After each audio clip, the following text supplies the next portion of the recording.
سلطان محمود غزنوی نے اپنے سالاروں سے وعدہ لیا کہ اگر ہندوؤں نے عاصم کو شہید یا گرفتار کیا تو وہ ان کی ریاستوں کی اینٹ سے اینٹ بجا دے گا اور وہاں اسی ہندو کو زندہ رہنے کا حق دیا جائے گا جو اسلام قبول کر لے گا۔ ایک روز سلطان کو اطلاع دی گئی کہ عاصم کا ایک محافظ ہندوستان کی بڑی ہی حسین عورت کے ساتھ پہنچا ہے، مگر بھوک پیاس اور تھکاوٹ کی وجہ سے اس کی حالت بہت بری ہو چکی ہے۔ سلطان محمود نے کہا کہ اسے فوراً اندر بھیجو، یقیناً کوئی حادثہ پیش آ گیا ہوگا۔ محافظ اندر آیا تو اس کا منہ کھل گیا تھا، آنکھیں اندر کو دھنسی ہوئی تھیں اور اس کی سانسیں اکڑی ہوئی تھیں۔ عورت کی بھی بالکل ویسی ہی حالت ہو گئی تھی۔ سلطان کے حکم سے انہیں پانی پلایا گیا۔ محافظ نے کہا کہ سلطان عالی، ہم راستے میں صرف اتنی دیر ہی رکتے رہے جس سے گھوڑا تھوڑا تازہ دم ہو جاتا، باقی ہم چلتے رہے کیونکہ ہمیں سالار عاصم عمر سے پہلے آپ تک پہنچنا تھا۔ وہ یقیناً ابھی تک نہیں پہنچا ہوگا۔ وہ آپ کے پیغام کا جواب لا رہا ہے جو کہ سراسر فریب ہے۔ ملتان کا حکمران داؤد ہندوؤں سے بڑھ کر آپ کا دشمن ہے۔ بجی رائے اور آنند پال نے اسے اپنا اتحادی بنا رکھا ہے۔ انہوں نے آپ کو مروانے اور ہماری فوج سے ہتھیار ڈلوانے کا کام داؤد بن نصر کے سپرد کر رکھا ہے۔ اس کرامتی داؤد نے عاصم عمر کو ایک نقشہ دیا ہے جس میں وہ راستہ دکھایا گیا ہے جس پر آپ اپنی فوج ملتان لے کر جائیں گے۔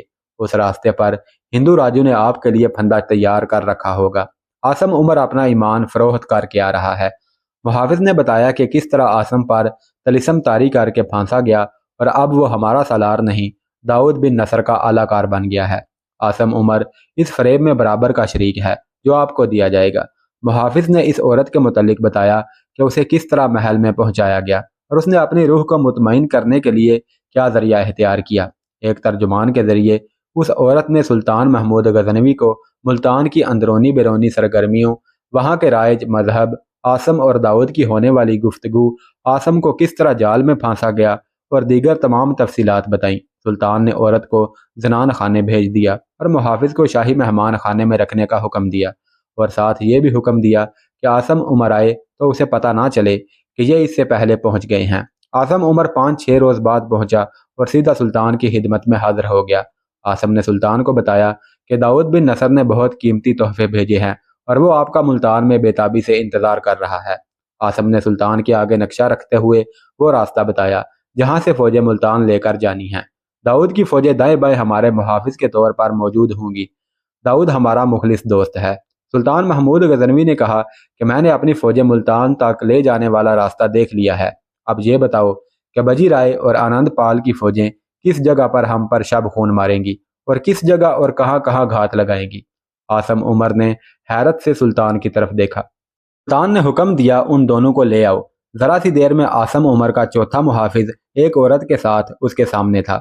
سلطان نے عاصم سے کہا کہ اس عورت کو پہچانو اور یاد کرو جب تم نے داؤد کے ساتھ اپنے ایمان اور میری جان کا سودا طے کیا تھا، یہ عورت اس وقت وہاں تمہیں شراب پلا رہی تھی۔ کیا اپنے ہر گناہ کی تفصیل میری زبان سے سننا چاہو گے یا اس عورت کی زبانی، یا پھر اپنی زبان سے خود اقرار کرو گے؟ عاصم عمر اٹھ کھڑا ہوا۔ اس نے اپنے نیام سے تلوار نکالی اور اس کی نوک اپنے پیٹ پر رکھ دی۔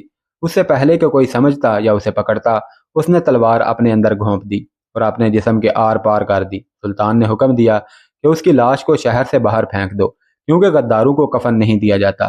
عاصم عمر ابھی تڑپ رہا تھا جب محافظ اسے اٹھا کر لے گئے۔ سلطان نے اپنے سالاروں کو تیاری کا حکم دیتے ہوئے کہا کہ فوج کو کوچ کا حکم دو، ہم ملتان پر حملہ کریں گے لیکن ہمیں راستے میں کئی مار کے لڑنا پڑیں گے۔ بت پرستوں کے ساتھ ہمیں کرامتیوں کا بھی خاتمہ کرنا ہے۔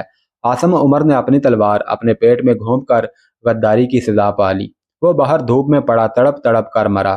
کسی کو اجازت نہیں تھی کہ اس کے منہ میں پانی کا ایک گھونٹ بھی ڈال دے۔ سلطان محمود غزنوی نے اس کے پسماندگان پر یہ مہربانی کی کہ انہیں عاصم کی لاش لے جانے کی اجازت دے دی۔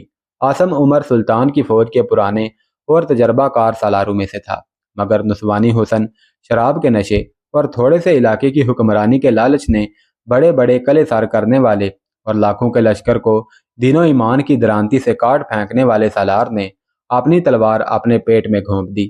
عاصم عمر کا بیٹا قاسم عمر اسی فوج کے ایک جیش کا کماندار تھا۔ وہ بھی ہوبرو جوان تھا، دلیر تھا اور فن حرب کی سوجھ بوجھ بھی رکھتا تھا۔ باپ نے اسے بچپن سے ہی سپاہی بنا دیا تھا۔ اسے جب اطلاع دی گئی کہ وہ اپنے باپ کی لاش لے جائے تو ایک صدمہ یہ ہوا کہ اس کا باپ ایک نامی گرامی سالار تھا، مر گیا ہے، اور دوسرا صدمہ یہ تھا کہ وہ ملتان گیا تھا اور اسے ہندوؤں نے قتل کیا ہے۔ وہ سمجھا شاید اس کی لاش ملتان سے آئی ہے۔ قاسم کو اس کے باپ کی موت کا پیغام دینے والا آدمی اسے اپنے ساتھ لے گیا۔ قاسم یہ دیکھ کر حیران رہ گیا کہ اس کی باپ کی لاش باہر دھوپ میں پیٹ کے بل خون میں لت پت ڈوبی پڑی ہے اور اس کے پیٹ میں تلوار اتری ہوئی تھی۔ قریبی عمارت کے برآمدے میں سلطان کا ایک سپہ سالار ابو عبداللہ محمد تائی کھڑا تھا۔ ابو عبداللہ وہ سپہ سالار تھا جس کا ذکر اکثر تاریخوں میں سلطان محمود غزنوی کے ساتھ آیا ہے۔ قاسم بن عمر کو اپنے باپ کی لاش کے پاس حیران و پریشان کھڑے دیکھ کر ابو عبداللہ اس کے پاس جا کھڑا ہوا۔ ابو عبداللہ کو اس جوان کماندار پر ترس آ رہا تھا۔ وہ اس کے قریب گیا اور قاسم کے کندھے پر ہاتھ رکھ کر اسے اپنی طرف متوجہ کیا۔ سپہ سالار ابو عبداللہ نے قاسم سے کہا کہ تمہیں اور زیادہ حیران ہونا چاہیے تھا۔ دل سے اپنے باپ کی محبت نکال کر اپنے عقیدے اور اپنے مذہب کی محبت پیدا کر کے میری بات اور اپنے باپ کی موت کی وجہ سنو تاکہ تمہیں زیادہ صدمہ نہ ہو۔ قاسم بن عمر نے کہا کہ خون کی تازگی بتاتی ہے کہ انہیں یہاں اور ابھی قتل کیا گیا ہے۔ ان کا قصور کیا تھا؟ یہ تو ملتان گئے ہوئے تھے، ان کو کس نے قتل کیا ہے؟ ابو عبداللہ نے کہا کہ تمہارا باپ اپنا قاتل خود ہی ہے، یہاں اس کا کوئی دشمن نہیں، مگر اس نے خود اپنے ساتھ دشمنی کی، اپنے مذہب، اپنے ملک اور اپنی فوج کے ساتھ دشمنی کی۔ ابو عبداللہ نے اسے پوری تفصیل بتائی اور بتایا کہ تمہارے باپ کا کیا قصور تھا۔ قاسم پوری توجہ سے سنتا رہا۔ قاسم نے کہا کہ کیا اپنے باپ کے قصور کی سزا مجھے بھی بھگتنی پڑے گی؟ کیا مجھے میرے عہدے سے ہٹا دیا جائے گا؟ ابو عبداللہ نے کہا کہ سلطان نے ایسا کوئی حکم نہیں دیا۔ سلطان کے بعد میں ہوں جو تمہارے متعلق فیصلہ کر سکتا ہوں۔ میں نے بھی تمہارے خلاف کوئی فیصلہ نہیں دیا ہے۔ تم نوجوان ہو اور تمہارے سامنے پوری عمر پڑی ہے۔ تمہیں میرے عہدے تک پہنچنا ہے۔ اپنے باپ کے گناہ کا کفارہ ادا کرو۔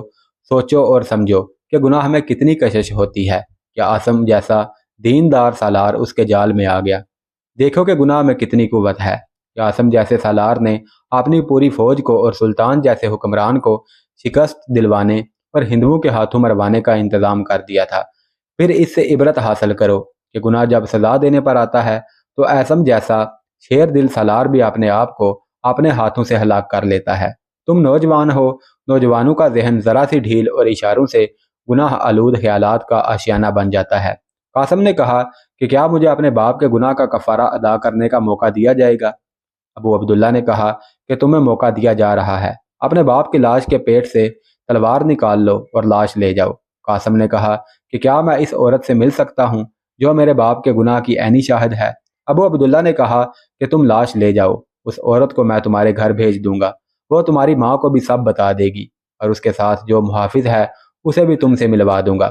قاسم عمر نے باپ کے پیٹ سے تلوار نکال لی اور ابو عبداللہ نے لاش قاسم کے گھر بھجوانے کا بندوبست کر دیا۔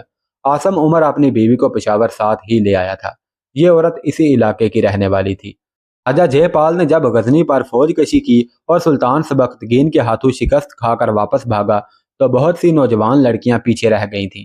یہ وہ لڑکیاں تھیں جنہیں راجہ جے پال کی فوج کے بڑے بڑے افسر آج کے پنجاب اور سرحد کے علاقوں سے اغوا کر کے اپنے ساتھ میدان جنگ میں لے گئے تھے۔ ان لڑکیوں میں سے ایک لڑکی سے عاصم عمر نے شادی کر لی تھی، جس کے بطن سے قاسم عمر پیدا ہوا۔ قاسم کی ماں ہندوستان کے اس علاقے کی زبان بول سکتی تھی اور یہ زبان قاسم نے بھی سیکھ لی تھی۔ قاسم عمر کی لاش گھر پہنچی تو قاسم کی ماں کی چیخیں نکل گئیں۔ باپ کی خون آلود تلوار قاسم کے ہاتھ میں تھی۔ ماں نے تلوار دیکھی تو اس کی چیخیں تھم گئیں۔ اس نے حیرت سے اپنے بیٹے کی طرف دیکھا۔ قاسم نے ماں کی طرف دیکھتے ہوئے باپ کی لاش کی طرف اشارہ کرتے ہوئے کہا کہ یہ شخص اس قابل نہیں کہ آپ جیسی عورت اس کا ماتم کرے، اس نے اپنی تلوار سے اپنی جان لی ہے۔ قاسم نے تلوار پھینک دی اور بولا، ماں مجھے سچ بتاؤ، کیا میں اس شخص کا ہی بیٹا ہوں یا آپ ہندو تو نہیں تھیں؟ کیا میں نے غدار ماں باپ کے ہاتھوں پرورش پائی ہے؟ ماں نے پوچھا، قاسم تم کس کو غدار کہہ رہے ہو؟ تم کہہ کیا رہے ہو؟ تم کس غدار کی بات کر رہے ہو؟ انہیں غدار کہہ رہے ہو جنہوں نے بلخ اور بہارا کی باغی فوجوں اور بت پرستوں کے ہتھیار ڈلوائے تھے۔ جنگی ہاتھیوں جیسے پہاڑوں سے ٹکرا جانے والا غدار نہیں ہو سکتا۔ یہ تو ملتان گئے تھے، یہ کب واپس آئے تھے؟ قاسم بن عمر نے ماں سے کہا کہ آپ کو آپ کے سوالوں کے جواب ملتان سے آئی ہوئی عورت دے گی اور ساتھ جانے والا محافظ دے گا۔ میں نے ان کو بلوایا ہے، وہ آتے ہی ہوں گے۔ محافظ سے پہلے ملتان سے آئی ہوئی عورت قاسم کے گھر پہنچ گئی۔ اسے ابو عبداللہ نے قاسم کے گھر بھیجا تھا۔ قاسم نے دیکھا کہ وہ عورت نہیں بلکہ ایک خوبصورت نوجوان لڑکی ہے۔ اس کے چہرے پر اب وہ معصومیت نہیں رہی تھی جو جوانی میں ہوا کرتی تھی۔ اب وہاں مظلومیت کے آثار تھے۔ اتنی زیادہ تکالیف سہنے اور اتنے لمبے سفر میں بھوک پیاس کی شدت کے باوجود اس کے چہرے پر کشش اور وجاہت باقی تھی۔ لڑکی نے قاسم کی ماں کو کہا کہ میرا نام رابعہ ہے، مجھے آپ سے ملنے کے لیے سپہ سالار ابو عبداللہ نے بھیجا ہے۔ قاسم کی ماں نے رابعہ سے پوچھا کہ میرے خامد نے ملتان میں کیا کیا تھا؟ قاسم نے وہاں جا کر وہی کیا جو ایسے ماحول میں جا کر ہر مرد کیا کرتا ہے۔ رابعہ نے بتایا کہ داؤد بن نصر نے آپ کے خامد کو طلسم میں اتار لیا تھا۔ اس نے بتایا کہ وہاں تو حسن اور گناہ کے علاوہ کچھ بھی نہیں ہے۔ آپ کے خامد کے ساتھ مجھے کوئی دلچسپی نہ تھی۔ آپ کے خامد شراب اور شباب میں کھو گئے تھے۔ آپ کے خامد نے داؤد بن نصر کے ساتھ سلطان محمود کو قتل کروانے اور غزنی کی فوج مکمل تباہ کرنے کا سودا کر لیا تھا۔ میں اس وقت دونوں کو شراب پلا رہی تھی اور ان کی خدمت میں حاضر رہنا میرے فرائض میں شامل تھا۔ میں اس طلسم کا ایک پرزہ بن چکی تھی۔ میرے باپ نے مجھے ایک امیر آدمی کے ہاتھوں دولت اور زمین کے عوض بیچ کر اس کی بیوی بنا دیا۔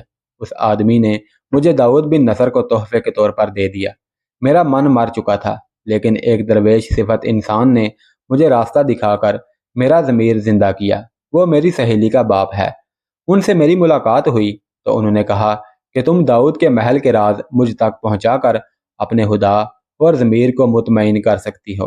رابعہ نے تفصیل سے کرامتی فرقے اور اس کے اعمال کا ذکر کیا اور بتایا کہ ان کے نزدیک حلال حرام نیکی گناہ کچھ بھی نہیں ہے۔ یہ گروہ اپنے آپ کو مسلمان کہتا ہے، لیکن ہر قسم کے عیش و عشرت اور گناہ کو جائز قرار دیتا ہے۔ ملتان اس فرقے کا مرکز بن گیا ہے اور مسلمان تیزی سے اسے قبول کرتے جا رہے ہیں۔ وہیں ایسے مسلمان بھی ہیں جنہوں نے کرامتیوں کے خلاف محاذ بنا رکھا ہے۔ یہ درویش اسی محاذ کے قائد ہیں۔ وہ صحیح اسلام کی تبلیغ کرتے ہیں۔ وہ اکثر کہا کرتے ہیں کہ ان کے مالی وسائل محدود ہیں، اس لیے غزنی تک کا سفر نہیں کر سکتے۔ وہ کہتے ہیں کہ سلطان محمود کو اکسانا چاہیے کہ وہ ملتان پر حملہ کر دے، اس فرقے کو ختم کرے، کیونکہ اسلام اور مسلمانوں کے لیے ہندو مت اتنا خطرناک نہیں جتنا یہ کرامتی فرقہ ہے۔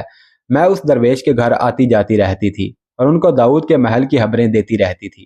میں نے وہیں سلطان محمود غزنوی کا نام سنا تھا۔ داؤد کے محل میں راجی بجی رائے اور انند پال آتے رہتے ہیں، غزنی کو فتح کرنے اور سلطان محمود کو ختم کرنے کے پلان بناتے رہتے ہیں۔ آپ کے خامد کے متعلق مجھے پتا چلا کہ یہ سلطان محمود غزنوی کی فوج کے سالار ہیں، تو میرے دل میں ان کی بہت زیادہ عزت پیدا ہو گئی، مگر محل کی حسین اور چالاک لڑکیوں کی زلفوں میں آ کر ان کی حالت یہ ہو گئی کہ انہوں نے اپنی ہی فوج کی شکست کا سودا کر لیا۔ میں نے یہ راز درویش کو بتایا۔ درویش نے عاصم کے ساتھ گئے ہوئے محافظوں سے رابطہ کر کے انہیں ساری صورتحال بتائی اور پھر ان محافظوں نے مجھے بھی وہاں سے نکالنے کی پلاننگ کی۔ میں اور آپ کے خاوند کا محافظ، ہم دونوں آپ کے خاوند کو دھوکہ دے کر ان سے پہلے سلطان کے پاس پہنچ گئے اور انہیں ساری صورتحال بتا دی۔ آپ کے خاوند ہم سے چند دن بعد میں پہنچے اور اپنی کارکردگی اور داؤد کی دی ہوئی پلاننگ کے مطابق سلطان کو بریف کرنے لگے۔ سلطان نے مجھے اور محافظ کو بلا کر تمہارے خاوند کے سامنے کھڑا کر دیا۔ میں نے اس کے سامنے اس کی پول کھول دی۔ یہ سن کر آپ کے خاوند نے اپنی ہی تلوار نکال کر اپنے پیٹ میں گھونپ لی۔ عاصم اور اس کی ماں خاموشی سے سب سن رہے تھے۔ جب رابعہ سب سنا چکی اور چپ ہو گئی تو عاصم کی بیوی اٹھی۔ اس نے اپنے خاوند کی تلوار اٹھائی اور قاسم کی طرف بڑھا کر بولی کہ میں دشمن کی تلوار تمہارے سینے میں اتری ہوئی دیکھنا چاہتی ہوں، لیکن اس سے پہلے تم اس تلوار سے اپنے جیسے 100 دشمنوں کے سر کاٹو گے۔ قاسم نے کہا کہ یہ تلوار مجھے نہ دو ماں، اس میں شراب کی ملاوٹ ہو چکی ہے اور یہ ناپاک ہو چکی ہے۔